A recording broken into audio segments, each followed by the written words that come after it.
The staff and faculty matter, not long enough to get a ticket on, as I recall. I don't think they got an admission report out of it. And I became the billeting officer at Fort Sill, Oklahoma. People often ask me, to what do you attribute your success? And I guess my own view about it is the only way you're successful is you do whatever job you're asked to do it the very best you can. Because if you look at being the billeting officer at Fort Sill, Oklahoma, that's not a very exciting job. I was snowboarding, waiting for school to start, and so it's pretty difficult to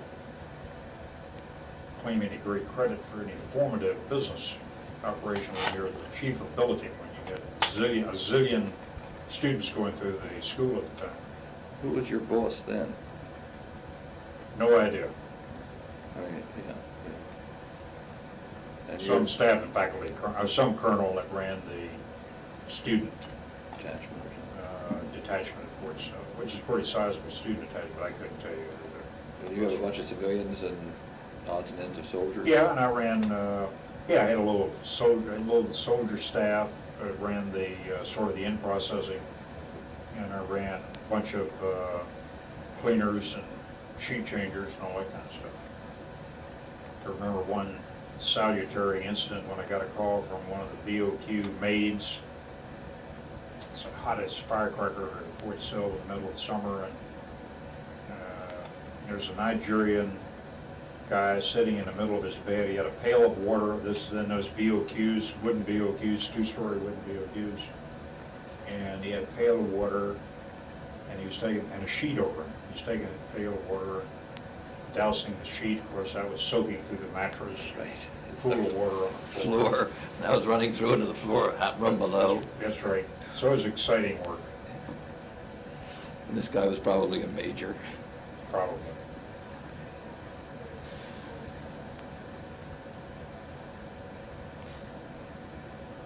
What did you think of the basic course and the advanced course that Fort Sill gave? The basic course, That was new stuff at that time, right? new stuff, and I didn't know anything about the artillery, so all was brand new. Now, I did know how to fire my weapon, and I'd been through Army school before I got there because I completed the Aberdeen Proving Ground course. But I didn't know a lot about the artillery, but gunnery was easy because I did very well in mathematics in college. That was easy. Survey was easy because they're all mathematical. Shooting bullets, I thought was easy.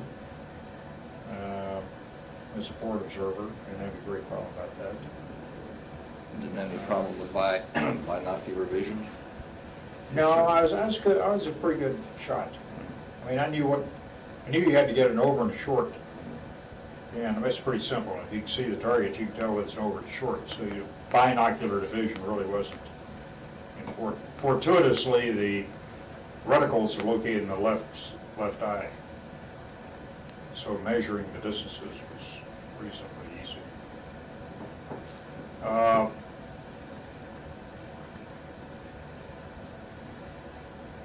I thought that the basic course, it was a fairly long basic course, I think about 16 weeks in those days.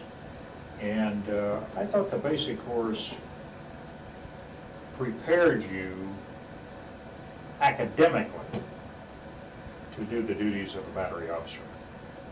The reason I say academically because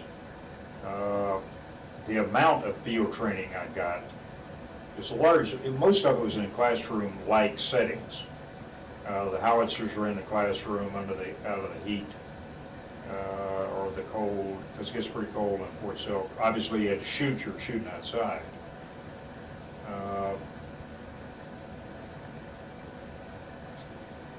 Service schools in the main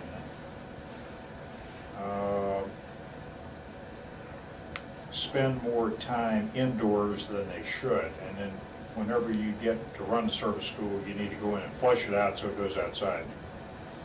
Because after all, that's where you work, is you work outside. But invariably, if you leave it up to the schoolmasters will put it back underneath Roofs. hooches or some damn thing in order to make sure that you get out of the weather, because that's done for the sake of the faculty. Now, shooting bullets in the impact area, you got to be out there.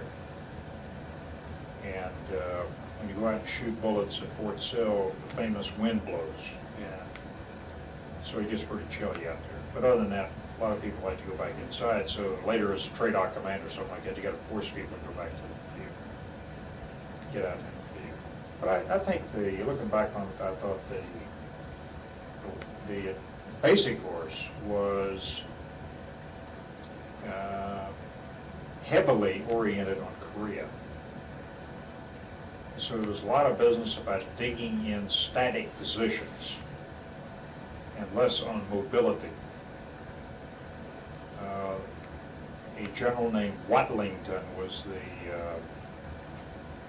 assistant commandant at the time. And he had been in Korea as a Corps artillery commander, and so I recall he had huge parapets all over the post where guns were put into position a la Korea, where you were on a stalemate situation, and therefore that's the way the artillery was dug in. If you have time to dig it in, you dig it in. So he got everybody imbued in what I would call overhead cover and that kind of business, which is not bad, except it gave you the notion the artillery was static as opposed to highly mobile. The advanced course was quite different because it had a 13-week module of air defense at the time. And so we went, half the class went down before Christmas, half the class went down after Christmas. And the 13 weeks at Fort Bliss were very interesting because you got into the Hawk, or the Hercules missile system, Ajax, etc. 90 millimeter gun business, 120 millimeter gun business. So that was sort of interesting and different light. But now shooting bullets in the artillery is shooting bullets. I mean, the next round of gunnery in the advanced course was do the gunnery again. So I found that I'd say the course was adequate, but clearly in the advanced course, you spent most of the time was spent in the classroom, not in the range. So you didn't learn any more field craft in the advanced course. Still went to the field and shot a few missions in the field as a fire direction officer, but not a lot. Most of it was gunnery and tactics and the like. I look back on that as being adequate. Yeah, most of the map reading and RSOPing, and you have to learn in the battery, I guess, in a unit. Yeah, you did a little bit of RSOP, but most of that had been relegated to the basic course. And the advanced course was more tactics and supply matters and subject matter appropriate for a battery commander as opposed to taking the unit to the field, the other side of the battery commander's life, keeping track of mess halls and supply procedures and that kind of stuff. I remember, I think that's the first time we really got any leadership training, ethics training. Really? Yeah, I don't recall, quote, leadership training per se of any fundamental import in the basic course. Maybe of some era, but I don't recall it. As opposed to the infantry, which would have been heavy on that. The artillery was heavy on technical subjects. Reconnaissance and survey, gunnery, etc. Then you got your chance to battery command, didn't you, at Fort Bliss? Yeah, and that's stuck. battery. Yeah, I got a set of orders to Fort Bliss. Actually, I'd sort of put in to go to graduate school, but that didn't turn out, and I wanted to go to the operations research course at Navy PG or someplace like that, but I didn't make it, so that was fine. So I got orders to go to Fort Bliss, which was devastating.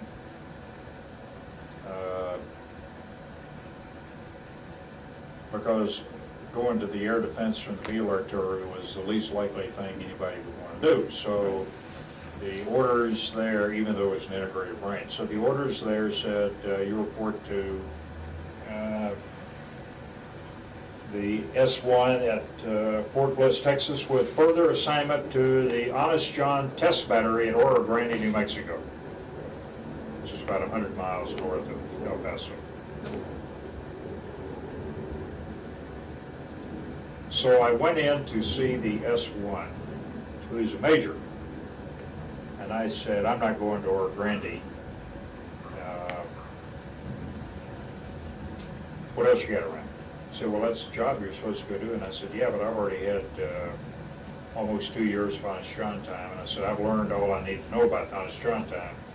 But I'm here at Air Defense land, and so why don't I learn something about air defense? And he said, well, you're a captain and you don't know anything about Hercules, you don't know anything about gun anti-aircraft weapons. And so the department heads don't want you. Wouldn't want you for that. I said, well, don't you have anything new around here? And he said, well, as a matter of fact, we do. We've got a new weapon system coming along called Hawk. It's just getting started. So nobody knows anything about it. I said, well, sign me up. Because then nobody knows any more than I do. So he said, well, why don't you go on back to DOQ and check with him tomorrow or whatever. So I went back to see him for the next day, and he said, okay, we'll put you on the Hawk teaching department, which I look at as a major breakthrough. See, if I'd have gone to Oro Grande, I'd have been very much out of the mainstream of the enterprise, because Honest John wasn't going to last long. I mean, it had so many problems associated with it, it wasn't going to last long. Secondly, nobody would have, you would have gotten no reputation out of it. But going in the Hawk business at the start of a new weapon system gave you an opportunity to grow with the weapon system. So I became the head of a teaching branch. Not at the onset, but after a while I became the head of a teaching branch. And we taught from, first class was 4:40 in the morning, and the last class got done at 11 o'clock at night. And I probably taught as much as 40 hours a week platform instruction. Plus running the branch. Plus running the branch. And I was very good. What were you teaching? I taught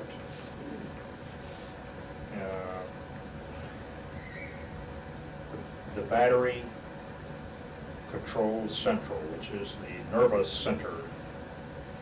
You could call it the op center of the Hawk battery. Did you teach all the checks and adjustments or operation of it? I taught the operation of it and the operator skills. Huh. I didn't teach the maintenance of it. With warrant officers taught the maintenance of it. But for example, how to get it on the air, how to do the checks if you were a battery fire direction officer running the thing, how to operate the console, and the theory behind the console. In other words, when you push this button and you see what happens on the display, then I could tell you what went on in the system systematically that went behind it, so you as an operator would know, you as a captain or a major or lieutenant colonel or lieutenant, you would know what to expect the system to be telling you on the one hand, and what was going on so that you could make judgments about when to fire, what to fire, etc. So it was a combination of tactics and techniques of operating the piece parts of the system. Operator checks, yes, knew all the operator checks, but maintenance checks, limited. Maintenance checks from the point of view of being like a battery commander, yes, but if you had to get in and actually tune up a particular set or repair it, that wasn't my bag. But laying the battery, putting it in the field, setting it up, getting it on the air, identification of friend or foe, running the displays, shooting the bullets, et cetera, all that was in my purview. Where'd you learn that? On the Factory job. people? On the job.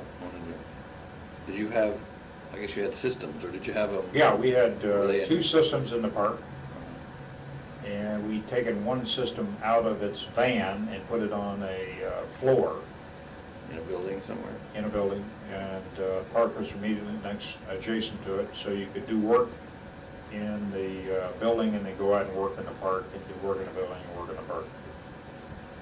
My colleague guy taught the continuous wave acquisition radar and the launchers, and I taught the battery controlled central and the pulse acquisition radar and the range only radar. And then because the battery controlled central assimilated both the launchers and the CW continuous wave acquisition radar, then I had to know the whole system, but I didn't know it in the same detail as the guys next door with me. And you had to keep this outfit, these 2 outfits up and running too. Yeah. And they were pretty fragile, I guess, in those days. Well, we did maintenance from 11 o'clock at night to 4 o'clock in the morning. And we had a maintenance crew that did that. And but we were trying to generate units to ship overseas. Right. And so we were running people night and day through these things, and those were married up with the new equipment sets that would come in. And then the battalion commander would arrive, and he'd go through the school, and they would draw their equipment and take it to the range and then ship overseas. You were building packages and then... Yeah. Just like we did Patriot. We did Patriot, fielded Patriot in the Same way. general way. So that was a fascinating experience for me, because I got to learn about the high-tech equipment. I got to learn about radars, how radars work. I didn't know anything about radars. Got to learn about radars and how launches work, and really got into rocketry and got into the air defense game. So I knew it was quite a professional growth time for me. And because I ran one of the teaching branches, then I had all the problems of checking out people to work for me so they could teach on the platform, and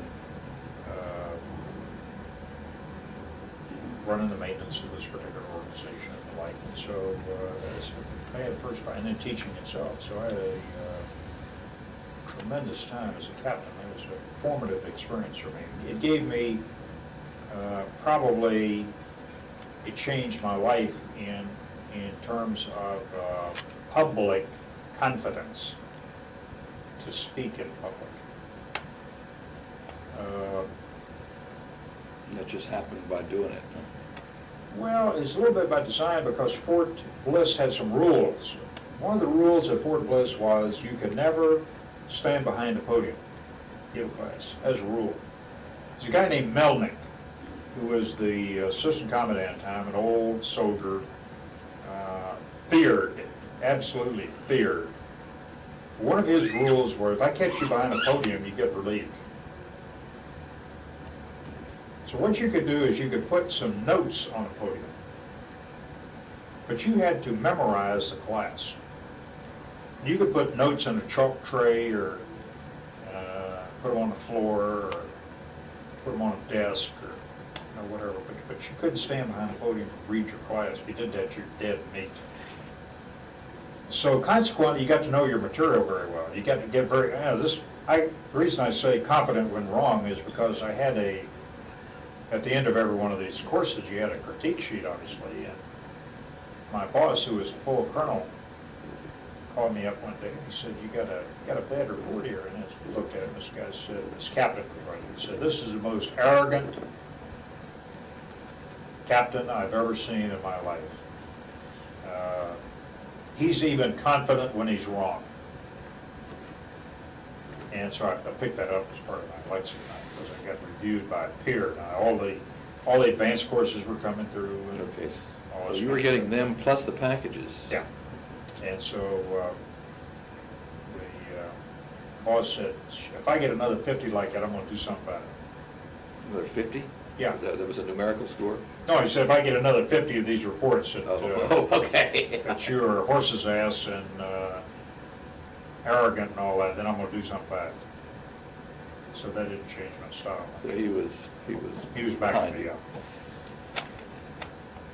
What did he know to be able to run this operation? I guess he had all kinds of, what was he? Of course, department nobody head? knew anything about Hawk. Yeah, that's what I was thinking of it. But he was an air defender, and he'd been around. He commanded an air defense battalion somewhere.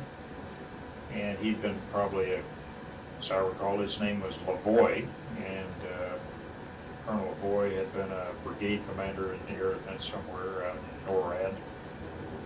Commanded some guns, or Hercules, or Nike Ajax, or something. But I couldn't tell you much about what his background was.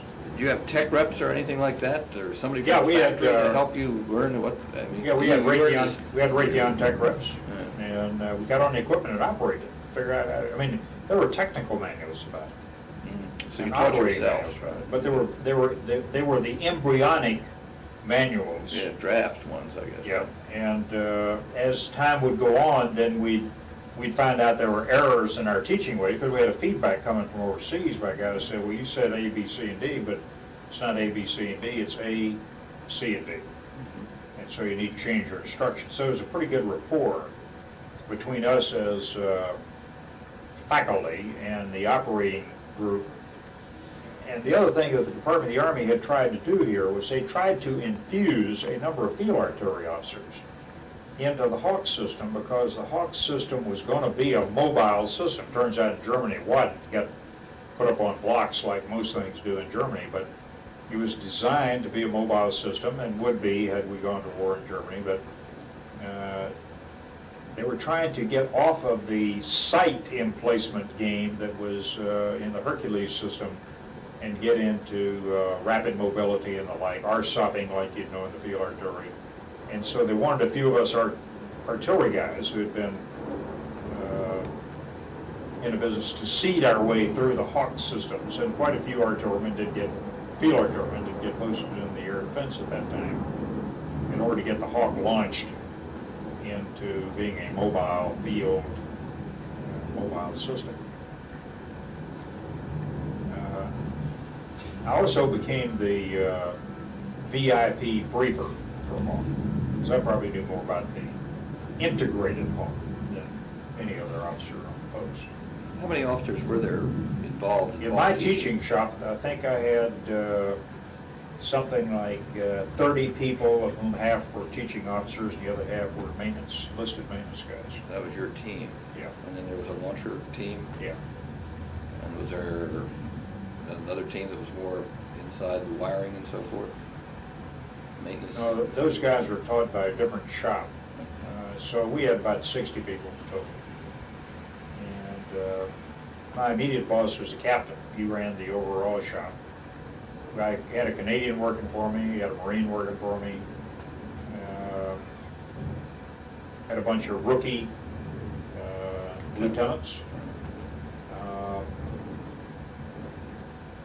Two of them stand out, a guy named Girock, who had been a Green Bay Packer football player, tore up his knee when he graduated from St. Norbert's,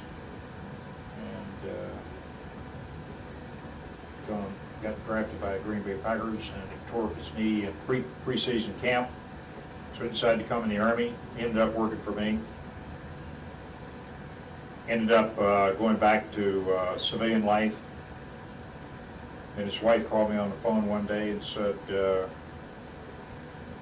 we're miserable up here.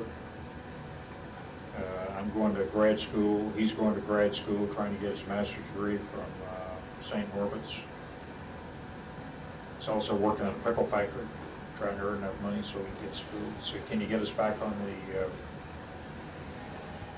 in the Army? So I did. And he retired colonel. He's a brigade commander, quite a nice fellow, his wife. And there's another guy named Steve Rosenberg.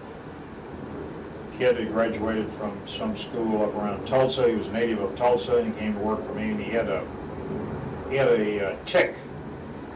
And his tick was every time he would get under pressure, he would lick his lips. And he would say a few words, and then he'd try to think about what he's supposed to say, and he'd lick his lips. So it became a very distracting tick. So I wouldn't grade him as capable of teaching a class. So finally I said, okay, you got one more chance, Steve Reno. I'm going to give you a check out here, so get your stuff together. We'll do it tomorrow morning. So it started in the morning. He was giving this class. Got through about the first 5 minutes, and he licked his lips. And when he did that, I took a pointer and rapped on the table. Bam! It's like that. I said, now every time you do that, I'm going to hit the table with a pointer to make sure you know what's happening. So nobody's telling you, you don't observe it on your own. So in about 10 minutes, he was crying.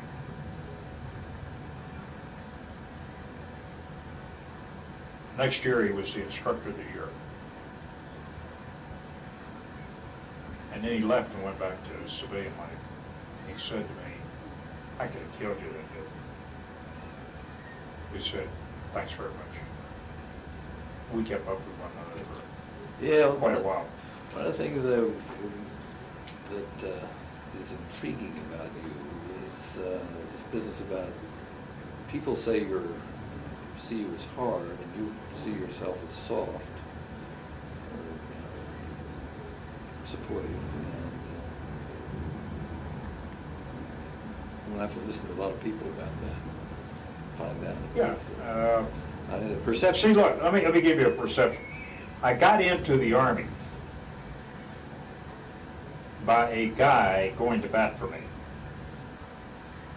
Vice Chief of Staff of the Service. I tried to pay that back when I could, by helping people as opposed to canning them. I think my own evaluation of that is you will find in the main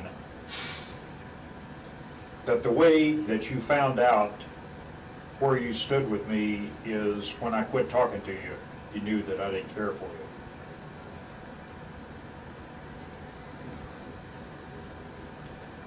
But if you were coachable and if you were capable of eliciting from you what it is you had to say about something, I was pretty good at doing that. Now that became tortuous for some people. You know, they'd say, "Geez, I don't like to go through that drill because he gets at the secondary and tertiary level of detail about it. A lot of people don't want to know what the undergirding information is about that. That's too bad about it. So they make sort of half-assed decisions. But the reputation is high because of work long hours and caused other people to work long hours and all. But most people who work around me that know me pretty well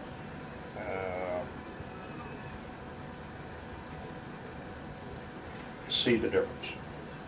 It is the people that don't know me very well that get a lopsided view of it. So much, but you can find out for yourself.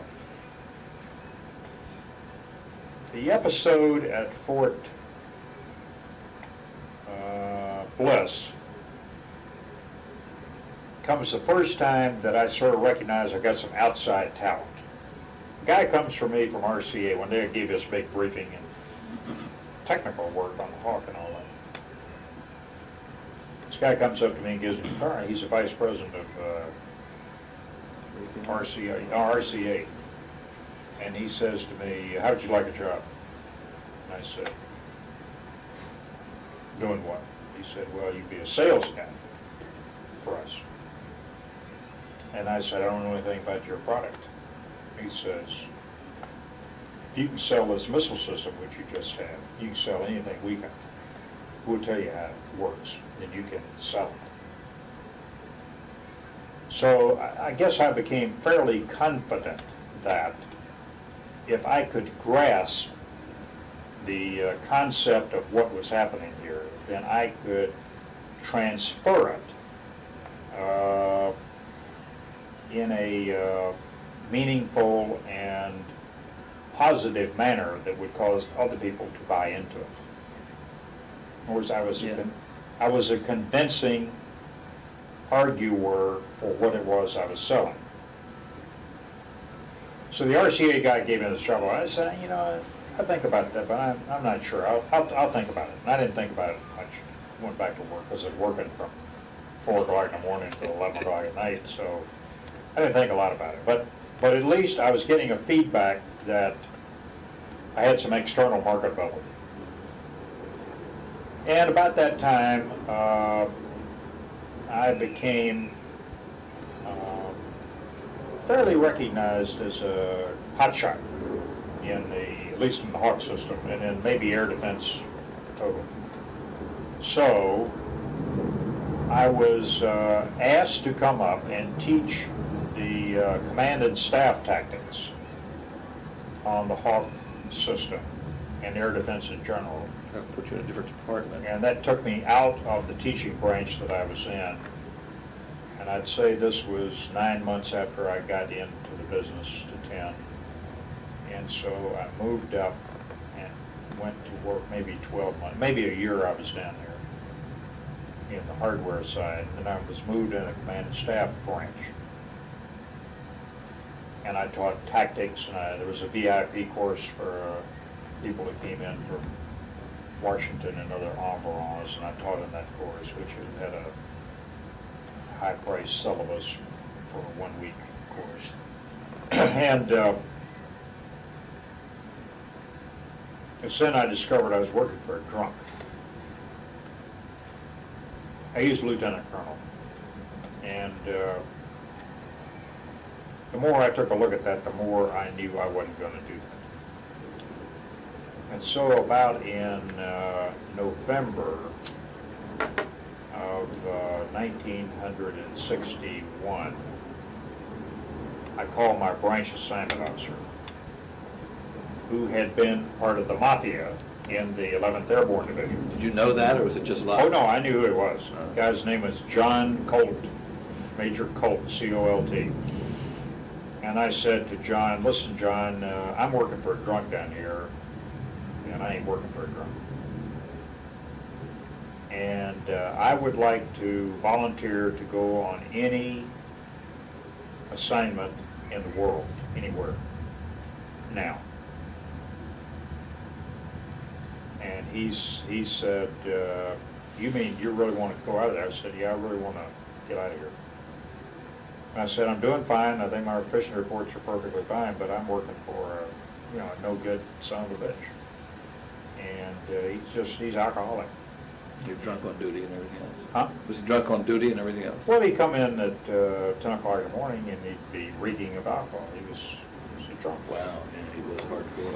And did he get a chance to write a report on it? yeah, I'd been there for 3 or 4 months, 5 months maybe, and so he wrote a report and everything's fine. But he's drunk. And so the next day, Colt called me back and said, Maxwell Taylor has just gone to a place called Vietnam, and they have decided to put in 50 intelligence advisors. And you have an intelligence background, and would you like to be one of those? And I said, where's Vietnam? 1961. Well, over there in South and East Asia, it's south of North Vietnam, south of China. Get out your map and look at it. I said, I don't care, I'll be glad to do that. When did I leave? Said, we'll cut the orders, you'll get them in 3 days. So, got them within a week. This guy said, boy, this must be important work. You get jerked out of here to go immediately overseas.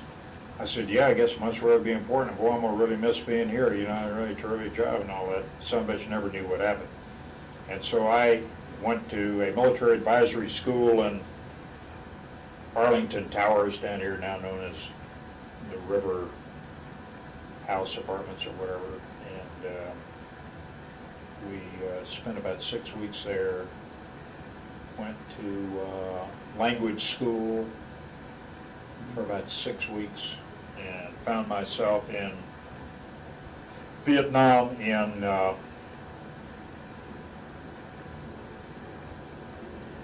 April of 1962. and went over there on a C-124, and we landed at every island between here and Vietnam, landed at Tan Son Nhut, and I was sent up to I Corps in Da Nang, which is up in the northern part of South Vietnam, close to the border between North and South Vietnam at the time. When I got there, there were some total of 50 Americans there, and later in the war, there'd be 50,000 Americans there. So I became the G2, Deputy G2 Advisor for I Corps. And a guy named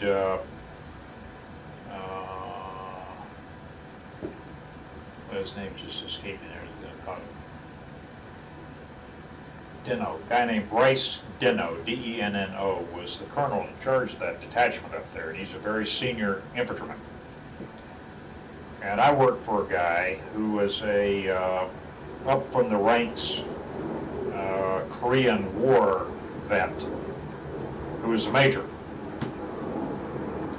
And we worked on intelligence operations for the Vietnamese located up in that. It became part of an advisory group up there, and I lived in Da Nang for a year and worked as a deputy G2 advisor. When that G2 advisor wrote my efficiency report, it was the worst efficiency report I'd ever had in my then 9 years of military service. So I said to this guy, I said, you know, I just want to tell you, that is the worst efficiency report I've ever seen in my life. And he said, it is? So that's the best efficiency report I've ever seen. And within a month, he was riffed back to the grade of E7. As part of the great rift that went on at that particular time. From 81. So I spent a year there, and what did you do? well, it was sort of like this. We divided up the work, and the Corps G2 had been trained by the French Sûreté and had had 17 years experience in the French Sûreté. And we were trying to impress him on, so he knew a lot about counterintelligence and spying operations and that kind of stuff.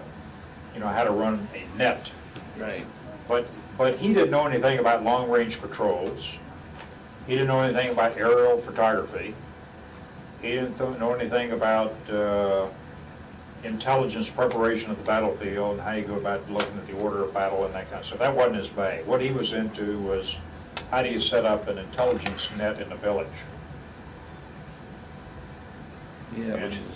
and so what this guy that wrote this ticket on me, he and I decided we would work on the combat intelligence work. It's while he worked on the sort of human. the human and the counterintelligence world. And so that became the division of labor about that. And so we were aiding the advisory detachment to assist the I Corps commander in developing a strategy for attacking the Viet Cong in his area, etc. And I remember General Russell came to, he was then about a 3-star general at the time. He came to I Corps, and we had this great big wall map up here, and the general, whose name was Tran Van Don, D-O-N, would later become the acting president of the country many years later, in the late 70s. Tran Van Don was giving him a briefing, and he outlined this briefing, and Rawson looked at him and said, you know, I was in this very same room 10 years ago and received this very same briefing from General Henri Navarre, who is the French commander here in Da Nang. And they looked at him and said, good luck, General, and he left. And I mean, that sort of told the story of that this guy's campaign plan wasn't going to be very much. But here I was working on a Corps staff, and I didn't know anything about the operational art at that time. You follow me? In other words, Here's a case where I was trying to advise somebody in a level of experience in which I wasn't cognizant. Yeah, your G2 was probably a good deal older, wasn't he? This guy had been trained by the French. He was a captain, but he was an older guy. Maybe 50 or something. And, but he didn't know anything about campaign plans either. All he knew how to run an intel net. Right. So if you go back and look at that for a moment, you say, gee whiz, we were trying to help people out with the wrong quality of goods. And the idea of sending a captain, you know, I'd only had a year and a half of intelligence experience in a 6 weeks intelligence course at Oberammergau in my previous work, as to how to develop what we would know now as an operational campaign. Where we want to be in 1 year or 2 years, and what are the operational objectives about that. I was out to lunch on it, never been schooled in it. I hadn't been to Leavenworth, and certainly hadn't been to the War College, and so subject terms of reference like we'd use like that in the normal everyday way in which we talk professionally to ourselves weren't in my lexicon in those days. So here we were with an advisory effort that wasn't well crafted to provide the competency of advisory work that we should have been advising to those people at that particular time. Now this is early, this is now 62, before the war really gets fired up. I drove all over that neck of the woods in a Jeep, never got shot at in anger. And there were plenty of VC, plenty of incidents, and an occasional train would get derailed and a convoy would get ambushed and that kind of stuff. But in the main, the fight was going on further south. I Corps was a peculiar area. It was under the cognizance of an archbishop who was up in Way, and Nodin Zim had a brother that was up there who was the archbishop, and so it was a hegemony of the Zim clan, or the No clan, and it was an interesting country. It had the top 4 provinces in that area. But I did a lot of work with the Special Forces, did a lot of work with the CIA, who were up there at that time. Did a lot of work with the intelligence people that I worked with. So that was an interesting sojourn, and gave me some bona fides of having gone early to the combat zone. Yeah, I'm interested. I mean, you went. We know the circumstance that you went. You were a competent guy. This guy who was your boss sounds like he was sort of on the marginal side. He was about Colonel, to be the major that wrote my ticket. Yeah, it was about to be. He was really marginal. Yeah. Pretty soon the Colonel Deno wasn't dealing with him. He was cut out. He dealt with me. Was Colonel This guy Deno was on the ball? Huh? Colonel Deno on the ball? Yeah. It just guy was he's nothing against him. He's just an E7 that got promoted to Greater Major because he was Right place, right time. well, he got picked up during the Korean War, and he got zapped up there, and then he got relegated back to what his real competency was, which he's a good intel sergeant, very good intel sergeant. That's, you were talking about you weren't delivering the goods. Doesn't sound like a very good pick somewhere along the line. No, I wasn't a good pick. I mean, looking back on You it, said you weren't too good, but he was even wasn't. worse. Yeah, he was even worse. And the idea that we were there to advise the Vietnamese on matters intelligence. Yes, on combat intelligence, we could offer them advice. Signals intelligence. On human, there was no way we could offer them any advice. 1, we didn't have any assets. 2, they did. 3, they knew the territory. We didn't. So the lesson in all that is if you're going to send a team of people in to advise somebody else, they got to be the right ilk. How about your language? Was the 6 weeks enough to do you any good at all, or did you do everything in English? Pleasantries. Uh-huh. Vietnamese is a hard language. That's a hard language. Yeah, there's 6 tonal languages in there, so the idea of getting much out of 6 weeks is doesn't happen well. Is this a good stopping place for you? Sure. For me too. Okay. Need to check ahead or anything? Or he might be a guy that you want to talk to. Ted Jennis was a lieutenant general, deputy commander of Fort Scott. I mean, he's against it. People in Europe are against it. They don't want to go through the wrench around to make it happen. I mean, start it up. And a lot of people had the old saw that, gee whiz, people have to have a introduction to the area in which they're going to fight in order to fight, which is total bullshit. I mean, you got to get acclimatized to the area in which you're fighting. I mean, as a parachute officer, I think coming up as a parachute officer, there is a mindset of flexibility that says, I